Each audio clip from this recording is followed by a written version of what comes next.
Telangana government కు ఒకటే demand చేస్తుంది. 12 సంవత్సరాల అమ్మాయి 50 సంవత్సరాలకు సంబంధించిన ముస్లిం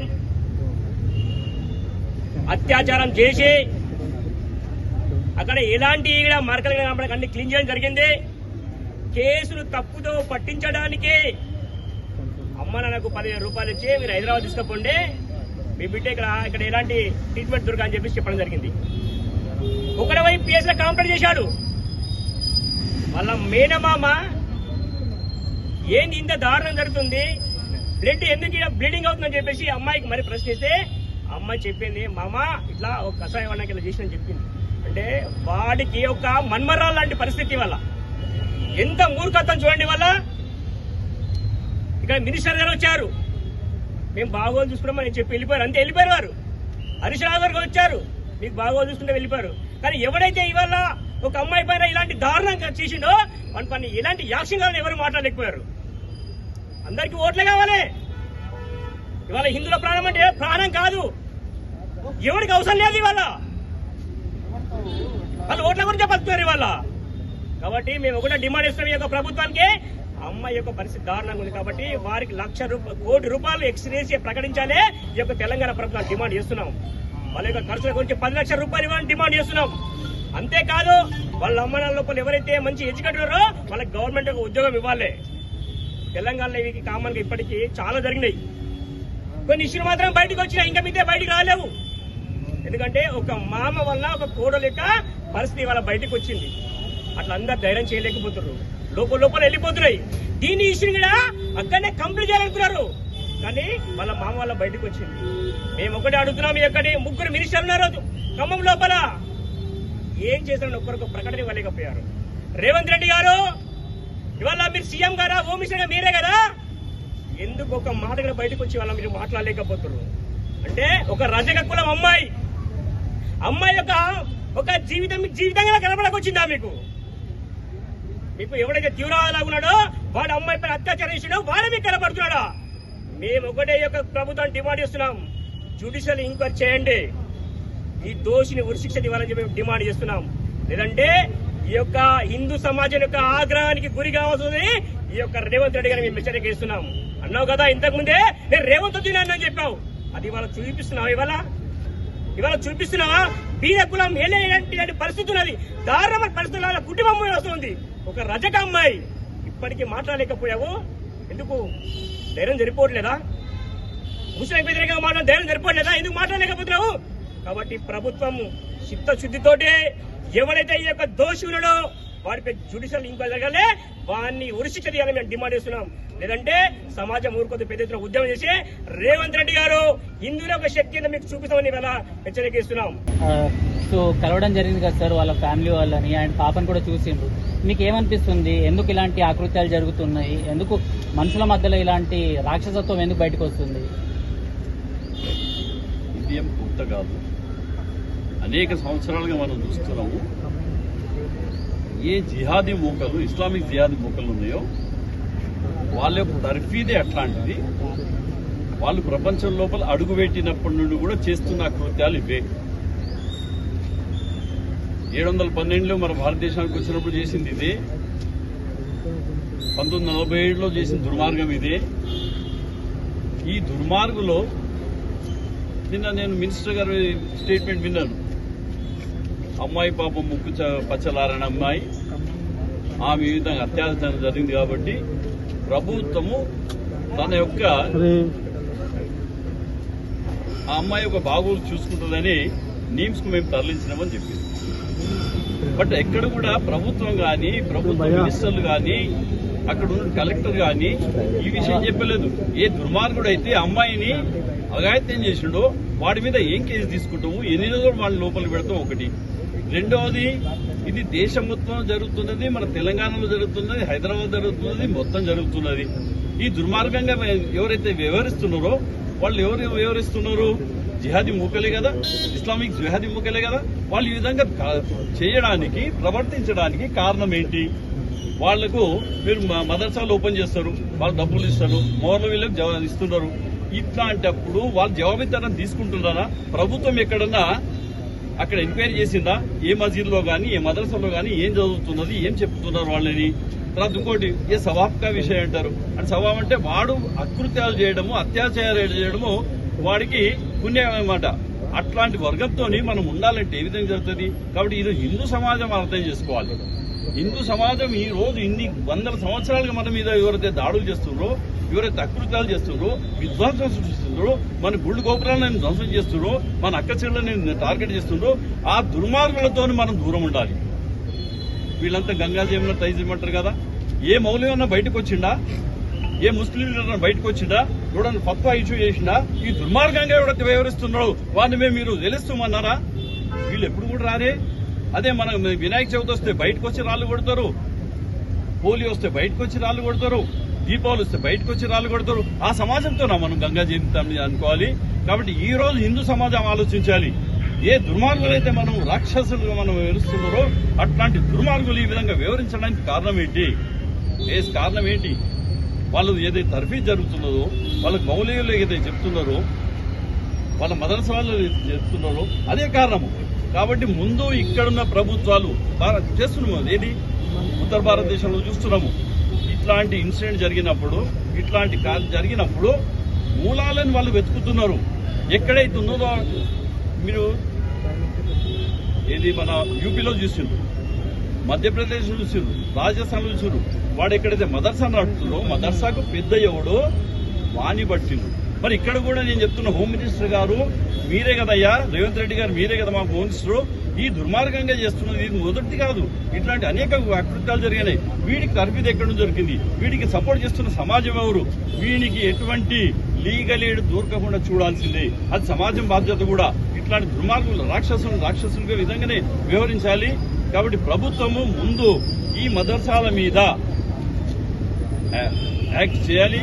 వాళ్ళ మీద ఎక్కడికైతే మదర్సాలు నడుస్తుందో వాటి మీద పోయి వాళ్ళ లోపల ఏం చెప్తున్నారు, ఏం చేస్తున్నారు నేను తెలుసుకోవాలి. తర్వాత హిందూ సమాజం కూడా అర్థం చేసుకోవాలంటే ఈ దుర్మార్గంగా మనతో వ్యవహరిస్తున్నట్టు సమాజంతో మనం ఎంత దూరం ఉంటే అంత మంచిది. కాబట్టి మేము ఈ రోజు ప్రభుత్వానికి కూడా చెప్తున్నాం ఏంటంటే మీరు చేయాల్సిన పని మీరు చేస్తలేరు. కాబట్టి మన సమాజాన్ని మన ధర్మాన్ని కాపాడుకోవాలంటే హిందువులు కూడా ఆలోచించుకొని ఈ రోజు ఈ అమ్మాయికి అయింది, రేపు మన ఇంట్లో కూడా జరుగుతుంది. కాబట్టి ఎవరికి వాళ్ళే ఎక్కడ వాళ్ళు అక్కడే ఇట్లాంటి దుర్మార్గుల జోలు ఇవ్వకుండా వాళ్ళకి తగిన బుద్ధి చెప్పాలి. తర్వాత వీడికి ఎటువంటి లీగల్ ఎయిడ్ న్యాయమైన సహాయం జరగద్దు. అట్లా ఎవరైనా చేయకపోతే వాడిని కూడా బహిష్కరించాలి. ఇది మేము విశ్వ హిందూ పరిషత్ కూడా ఇచ్చినాము. విశ్వ హిందూ పరిషత్ చేస్తుంది. కానీ సమాజం కూడా బయటికి రావాలి. సమాజం కూడా దీనికి తోడుంటే ఇంకా చాలా తొందరగా చేయగలరు.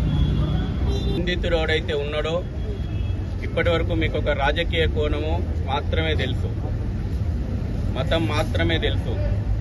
కానీ వాడు మతోన్మాద తబ్లిగే జమాతే సంస్థ లోపట ఇట్లా హిందూ అమ్మాయిల పైన అకృత్యాలు చేయాలని ట్రైనింగ్ పొంది హిందూ బాలికల పైన అకృత్యాలు చేసేటువంటి అఘాయిత్యానికి పాల్పడ్డాడు. ఇప్పుడే డాక్టర్లతోటి మాట్లాడినాం. ప్రభుత్వం ఎంత నిర్లక్ష్యంగా వ్యవహరిస్తుందో అర్థమవుతుంది. మొదటగా దీన్ని యాక్సిడెంట్ గా చిత్రీకరించేటువంటి ప్రయత్నం చేశారు. తర్వాత వాస్తవం వెలుగు చూసిన తర్వాత అడావుడి చేసిండ్రు. ఇవాళ ఇక్కడ నీమ్స్ లో అడ్మిట్ చేసి పరామర్శలకే పరిమితం చేశారు. ఇవాళ మేము డిమాండ్ చేస్తా ఉన్నాం, అమ్మాయి పర్మనెంట్ గా డిసేబిలిటీ వచ్చేటువంటి అవకాశం ఉన్నది. బతికినా గానీ అమ్మాయి జీవోత్సవం లాగానే జీవితం అంతా బతికే అవకాశాలు ఎక్కువ ఉన్నాయి.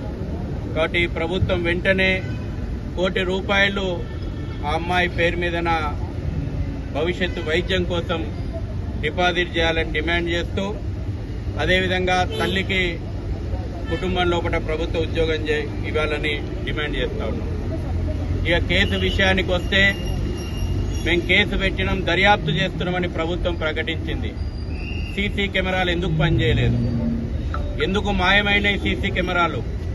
ఎవరిని తప్పేయాలని మీరు ఈ ప్రయత్నం చేస్తా ఉన్నారు? ఇప్పటికీ మాకు డౌట్ ఉంది.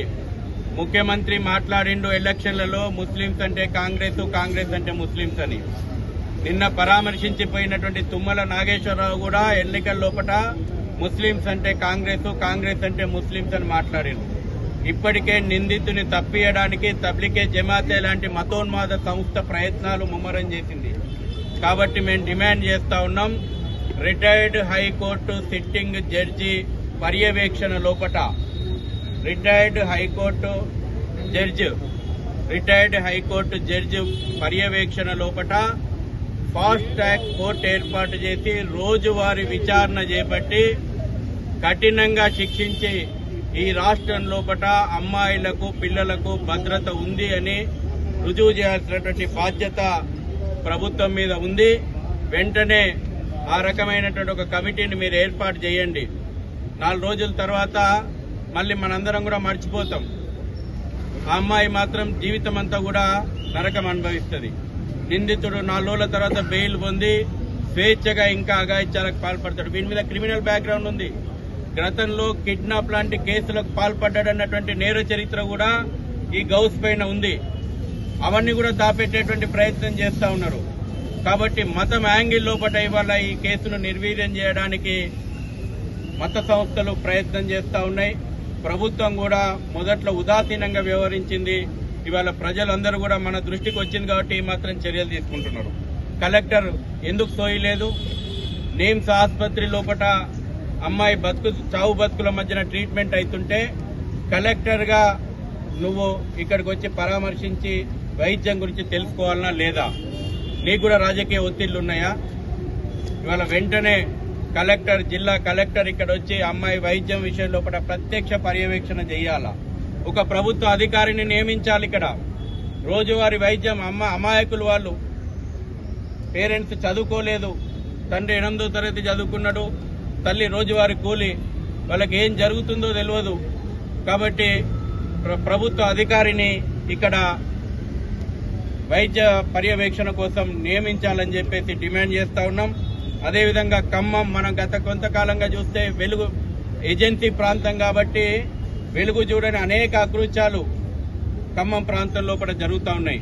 ఖమ్మం, భద్రాద్రి, ఇల్లందు, పాలేరు లాంటి ప్రాంతం లోపల గిరిజన అమ్మాయిల పైన అత్యాచారాలు నిత్యకృత్యం అయిపోయినాయి.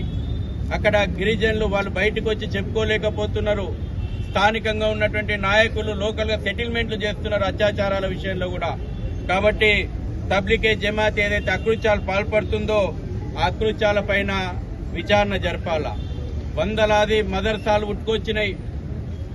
ఇవాళ ఈ ఖమ్మం గిరిజన ప్రాంతాల లోపల ప్రెసిడెన్షియల్ రాజ్యాంగపరమైనటువంటి రక్షణకు కూడా కాలరాసి ఇవాళ వందల సంఖ్య లోపల అక్రమ మదర్సాలు పుట్టుకొచ్చినాయి.